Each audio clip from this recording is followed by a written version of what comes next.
Okay, this is the progress day. I think today is 17th or 16th. So, meron tayong ginawang upuan dito. So ito, ginawa nating upuan.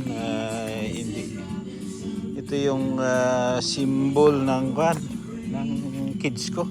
Ito yung panganay. Ito yung pangalawa. Yan yung pangatlo. That's Kurt, Clark, and Milaida. Yan ang itsura nila. So if you try to approach this section later on, parang ganyan ang itsura nila. Meron tayong mga bato dyan na naka-position, and then later on dito we plan to place some bench here. Yung nandun ililipat natin yung bench na nakabilad sa araw, ililipat natin dito para at least yung mga guests natin will be under the under the section ng santol. May dalawang santol tayo dito, yung isa unfortunately namatay.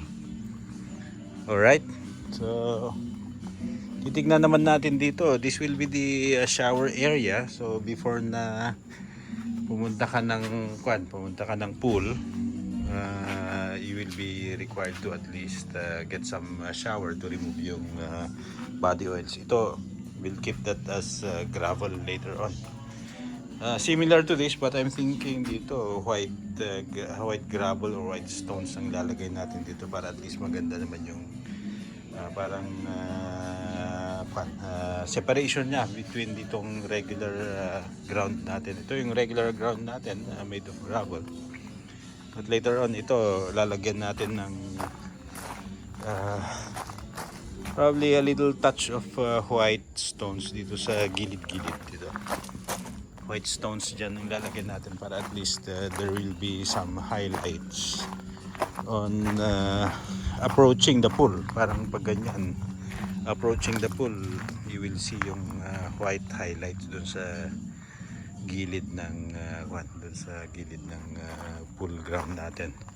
So dito we plan to convert itong mga ito pala dating tryalan ko to ng mga pavers, but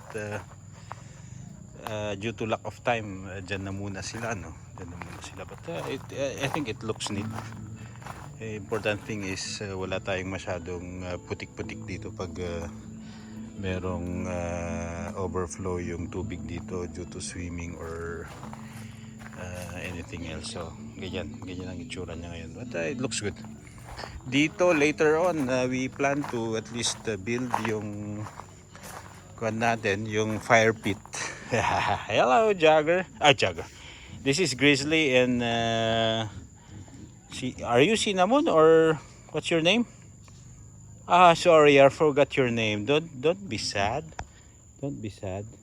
I think this is are you Munay? Munay, what's your name? What name? Si Munay? I forgot about the name. But here, itong mga rocks that were actually taken out of the pool bed during the digging. Ito yung gagawin natin para mga upuan ng mga campers later on na mahilig sa fire. So dito bubuo tayo ng at least minimum of 12 seats para at least meron silang pinagkakabalan. And that is actually away from our pool later on. I think hindi naman magdudulot yan ng parang damage due to yung grit ng mga fire what do you call that, I forgot about that. Anyway, so that's the project for today. Maganda naman yung kinalabasan nito. We spread it lang yung mga gravel. Simple lang mga itong gravel na ito. Binili lang natin na 2,000 per load ng elf truck, and I think it turns out to be at least neater from previous condition na ganun, yung parang yan yung previous condition. So now we have a at least more uniform look. If you stay here, you can sense na at least mas malinis ngayon compared dun sa lupa yung parang ground natin. Alright, so for tomorrow we will continue yung activities natin. Mayroon tayong ginagawa dito na dun sa comfort room, but I'll showcase that for tomorrow. For now we need to leave, it's getting dark, but we need to check yung tilapia natin. So yan yung improvised kwan natin that would at least make yung water natin that's stagnant, but nandyan yung mga 5 tilapia natin that came from the public market. They're already at least 4 or 5 of them, they must be at least more than a kilo sa 5.